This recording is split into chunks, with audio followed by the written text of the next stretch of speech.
Hey guys, Justin here at JHart Modelworks, coming to you with a quick kind of a side build project. So I was working on the GT40. Me and Chris were sending messages back and forth on Facebook Messenger because that's what we do. So we're sending pictures back and forth of our builds, and I get another message. So I jump over to Facebook Messenger thinking it's Chris. It wasn't Chris. It was Miguel from Hobbiwerks. And all it says is, hey, what's your email address? So I'm like, okay, it's jhartmodelworks@gmail.com. Okay, cool. And then nothing else for like several minutes. I'm like, okay. Then I get another message that says, I just sent you something, followed by a screenshot of this monster right here. This is Ford's 460 big block engine. It's a massive engine. It's originally designed to go into, huge Lincoln town car type vehicles. Big Lincoln luxury cars that need a lot of torque and power to move them. Eventually turns into a truck engine. A couple of years after it's introduced, they start moving it into the trucks because this thing is just huge. And some of the hot rodders get a hold of this thing, and it takes off. So he's like, hey, I'm just hitting up some of the guys that I know do a lot of 3D printing. You popped into my mind. I thought maybe you might want to test print these if you get a chance, and just let me know what you think. So, I was like, heck yeah. So I started, printing up the test files. They set up beautifully. They were really easy to support. For the most part, they printed up perfect. Did have a couple of issues, not Miguel's issues. They were my issues because I tend to put way too many supports on things. It's just the way I am. I over support my models. So I got all the parts printed up and painted. They are ready to go. So go grab a snack. I'm going to get the camera flipped around and we're going to put this thing together.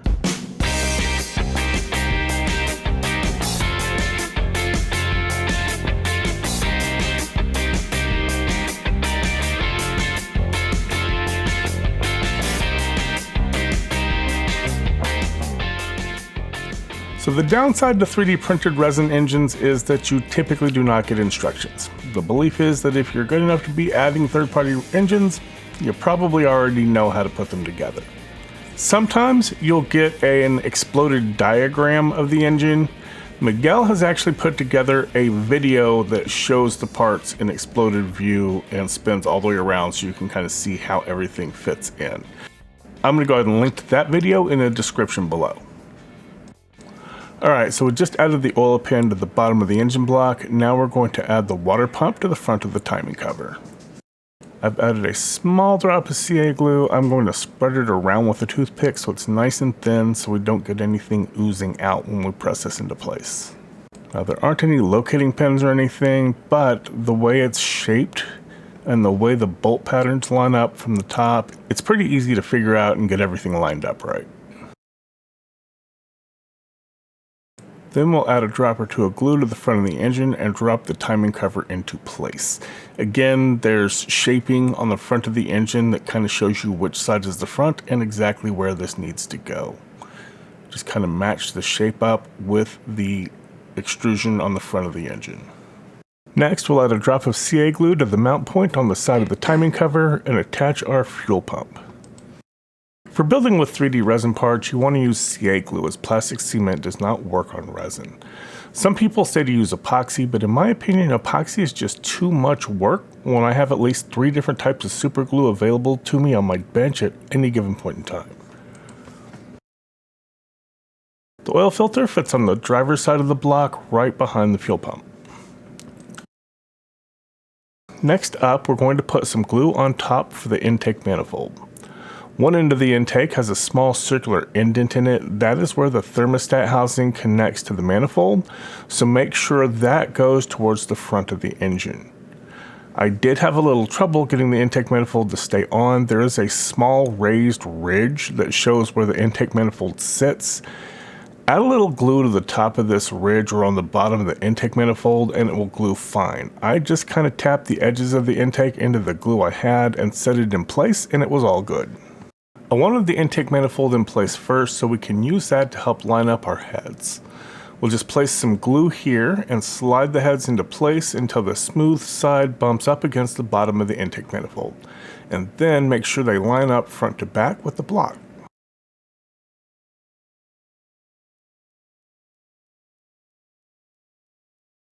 There are some pre-molded holes.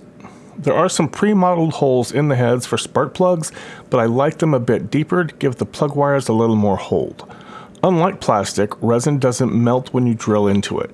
So we're going to use a small cordless rotary tool on low speed, and we'll use the plug holes as alignment points to drill some 0.7mm holes into the block.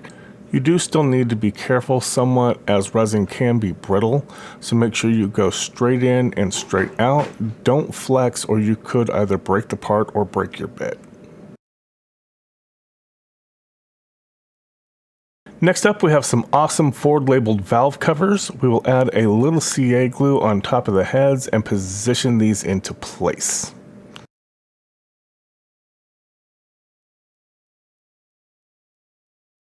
We're then going to add an oil cap to this one.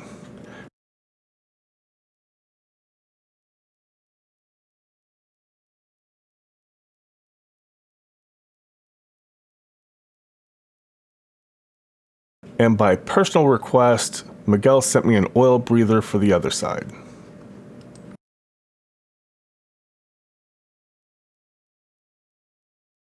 I think maybe I was supposed to drill out the hole for the water pump pulley.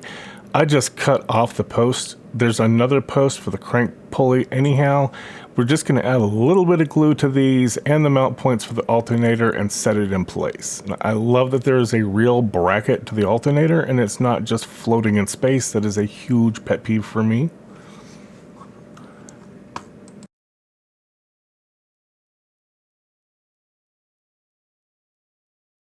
Next, we have our tiny little thermostat housing. We're going to pop this off of its supports and we will sand the bottom smooth so that it sits flush. Remember when we installed the intake manifold and I told you to make sure the little indent went to the front? Well, we're going to add a tiny little drop of glue here and carefully set the thermostat housing into place on that indent.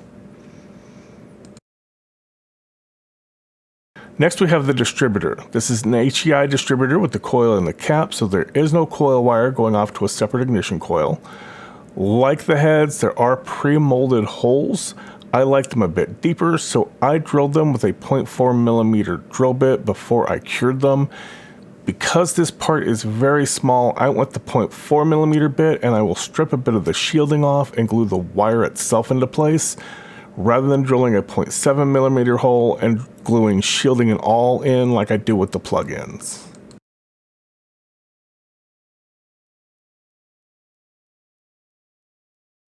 Before we glue the plug wires, we need to out our exhaust headers. We'll add a little bit of glue to each one of the ports. I got a little carried away with the glue here, so I'm just going to use a toothpick to spread it to the other ports, and then we can set the exhausts in place.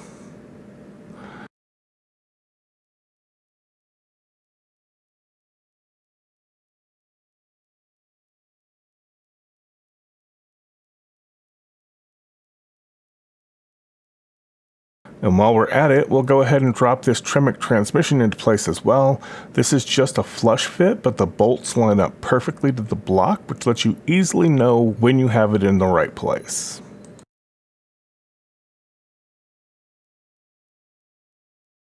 We'll finish our intake up with the Holley Ultra Dominator 1050 carburetor.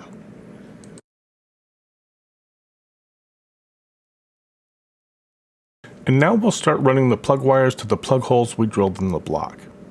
When using a kit distributor, I don't normally wire to correct firing order. Hell, I'm doing good just to get 9 wires in that tiny piece of plastic.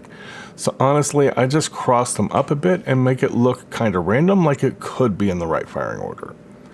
But with an aftermarket or a 3D printed distributor where the holes are already there and really easy to see and use, it really doesn't take much effort to look up the correct firing order and glue them into the right positions. I'm using some 32 gauge wire for my plug wires. This seems to be the correct scale fit. A lot of guys say 30. I've found that 30 is just a little bit, just a tiny touch too wide. It's passable to the eye, but it usually won't fit in any of the photo etch wire looms. And we're not going to sit through all 8 of these plug wires, but we're just going to go through a few for the fun of it. I think I included about half of them in the footage.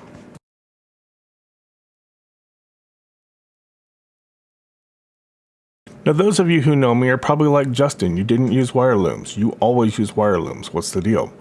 This was meant to just be a fun little add to the engine section of my display case, so I didn't want to use up all my PE wire looms. But I did have something kind of cool I wanted to try, and I think you might find it cool too. We're starting with some black 34 gauge wire. This is the smallest wire I have. We're going to run it through between the plug wires and the engine, and then we're going to wrap it around the wires and tie it into a really tight square knot. You can add a touch of glue under the bottom of the knot, but I don't think we really need it. We're going to cut one end of the remaining wire at the knot, but we will leave the other end with just a little piece on the end. And voila, zip ties.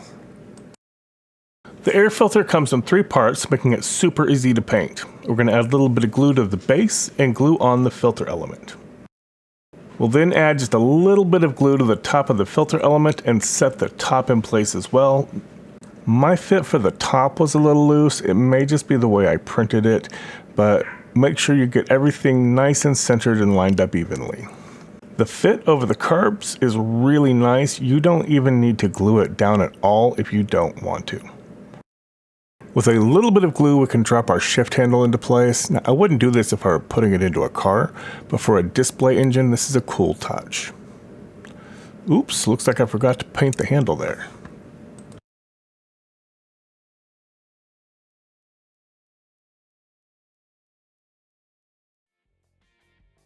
And that is going to be a wrap for this build. A huge thanks to Miguel over at Hobbiwerks for sending the files over. This was an incredibly fun little build.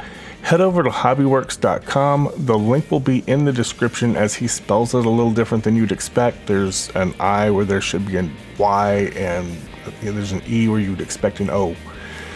This beast will not be going into the GT40. I did sit it on the chassis and the GT40 laughed and said, no, now take it off. There's just no way this monster would fit in there. But it would be awesome if you were doing something like a big Ford pickup truck or something. Who knows? Maybe we can shoehorn this into the 29 Model A Ford Roadster. Thanks for watching and hanging out with me, guys. I had a lot of fun building this with you, and I will catch you on the next one.